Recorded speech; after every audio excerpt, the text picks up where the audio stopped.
Hi, so today I'm going to do a video on my eVic-VT. There's again been a lot of videos going around about this particular temperature control device. I've been using this now for a couple of weeks, just getting my thoughts on it. And yeah, it's fantastic. So here's the box that it comes in. It's quite a nice presentation box actually. Pops open, lots of Fahrenheit and Celsius degrees on the outside box. Quite a nice detailed user manual in there. A little piece of card, and then a USB charger, a warranty card, and a second coil head, so a titanium coil head, which I believe comes in at 0.4 ohms, which I have not used yet. So like I said, I've been using the device for a little while, and actually let's take it off. It comes with a silicone sleeve as well. So here it is. I have it in the white version, the white and blue racing stripes. As you can see, it comes in this silicone sleeve, which I have kept on the whole time, to be quite honest, because I just want to keep it safe. And it feels quite nice in the hand actually. I'll be completely honest, I'm not a massive fan of the tank to start with. I just don't like the way that it looks particularly, to be quite honest. I like to be able to see my juice properly, and you can't really see as well as you might with another tank. With this one, drip tip is fine, just a standard 510 sort of press fit O-ring drip tip, and a decent airflow. I mean, it's quite a nice performing tank, I suppose. This has got the nickel coil in. I won't actually I will fake this. So at the moment it's set to power mode. What you need to do to change the mode, you need to click 3 times. That starts flashing, and it will go to temperature NI, so nickel. Click to set it, and it will show you the resistance of the coil. So it's a 0.2 ohm coil, and it's set to 420 degrees Fahrenheit, and this is quite a high VG juice. It's the 80% VG fresh squeeze in here.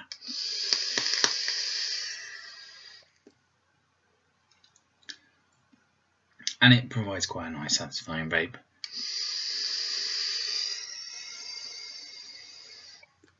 If you can see, when I was vaping it just then,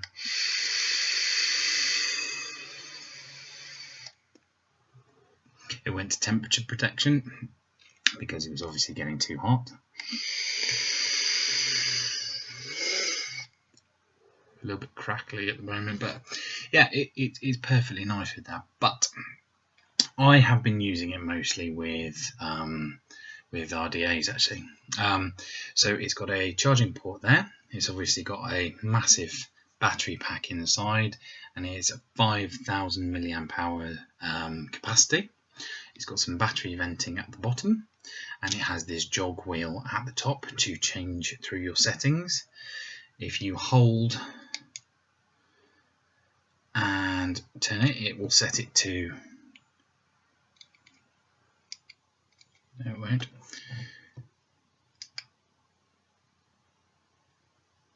key lock. So I can't change any settings in there whilst I've got that on. If you do it the other way, then it changes to stealth mode, and if you hold it, then the keys are unlocked. So you can change your temperature, or if you want to change your settings, then you can change it from different settings. So you can go to the titanium mode, which again I have not tried yet, and then you can go to power. So what I have been using, which I've been particularly enjoying, is my Freak Show Mini with the broad cap on, which I absolutely love, by the way. I think it works better with a slightly higher resistance. No atomizer found.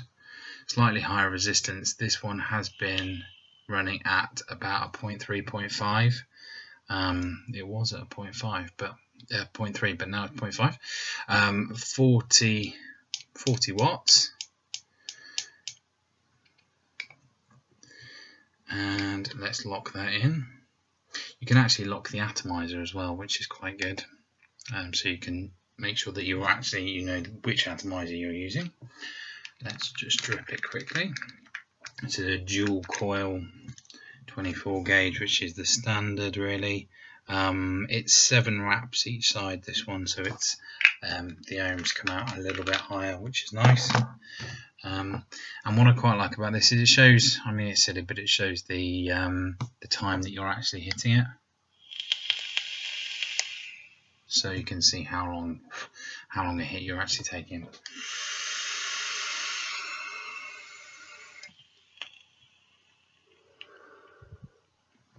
And that is a very satisfying vape. It is, in my opinion, it is a real sort of contender for a mech mod in terms of the way that it hits. I know that it's not got all of the things that you would expect from a mech mod. It's not got the simplicity of a mech mod, but actually, do you know what? As a day-to-day, everyday vape,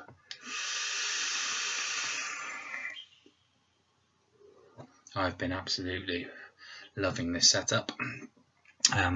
It's portable. It's quite a small device really in the hand. You know, I mean, if you compare it to, so the Sigelli 150 watt. If you look at the size comparison, it is a much more handy, convenient device to have, especially if you have a tank on it. This looks pretty cool with the Triton on, I'll be honest, but as I said, it's really nice for a sort of a handy little everyday dripper.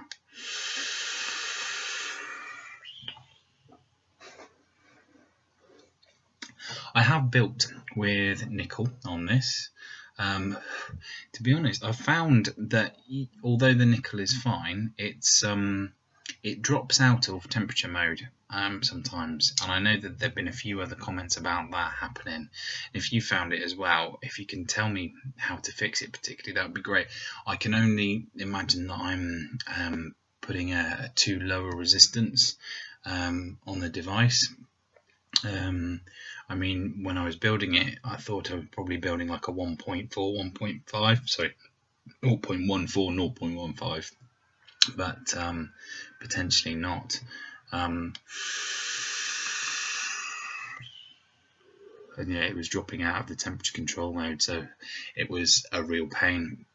So I would be vaping along happily, and suddenly I would get a horrible burnt flavour, which I wasn't expecting with the nickel, and suddenly look down, and at one point I actually had my wick was actually on fire. So a really horrible experience inhaling burning cotton. So really want to be careful with that. I will probably experiment a little bit more with some nickel coils. But I think really if I'm going to be using nickel, I'll probably use the tank with it. It looks pretty good with various devices on, to be honest, although that's been my sort of go-to for the time being. It looks good with, it actually looks damn good with the sub-tank. It actually fits pretty well. I mean, it's the right size, so it fits on quite well. It looks like a old-fashioned mobile phone. I suppose just putting it to my ear, it reminded me that it does actually make a ticking and a slight humming noise. What I understand is that is the device actually checking the atomizer and measuring things. It looks pretty good with the Triton on top of it as well, actually. I get, when I'm vaping it quite a lot, I get quite a lot of condensation forming on the top. I don't know if you can see that. Yeah, maybe just around the edge. I am a little concerned that it might get underneath that jog wheel and start messing up the internals, but I haven't had any problems with it as of yet. I think that looks quite cool as well. That's a nice handy device. I think probably the wattage is a little bit high for that, but that's a 0.4 ohm build.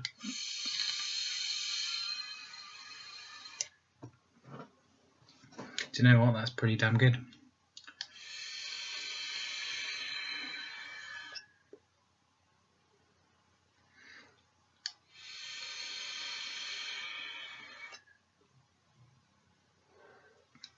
So really, I suppose in summary, as a temperature control device, I think, yeah, it's absolutely fine. I don't think temperature control is particularly what I'm interested in at the moment.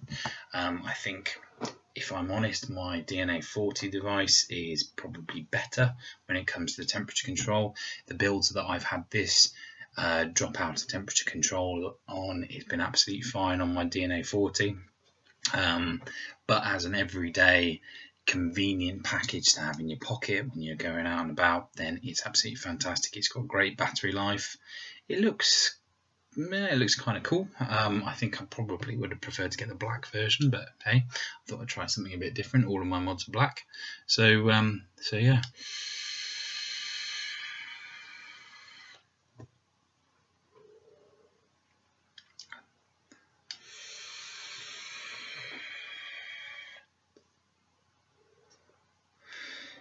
There you go. So that's the eVic-VT temperature control device.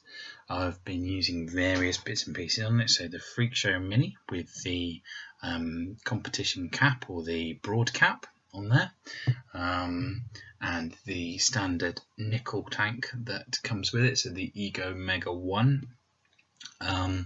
And thank you very much for watching. Please subscribe, please like, and I will be doing some more videos soon. I think probably the next video that I will do will be to look at the Mutation X mech mod.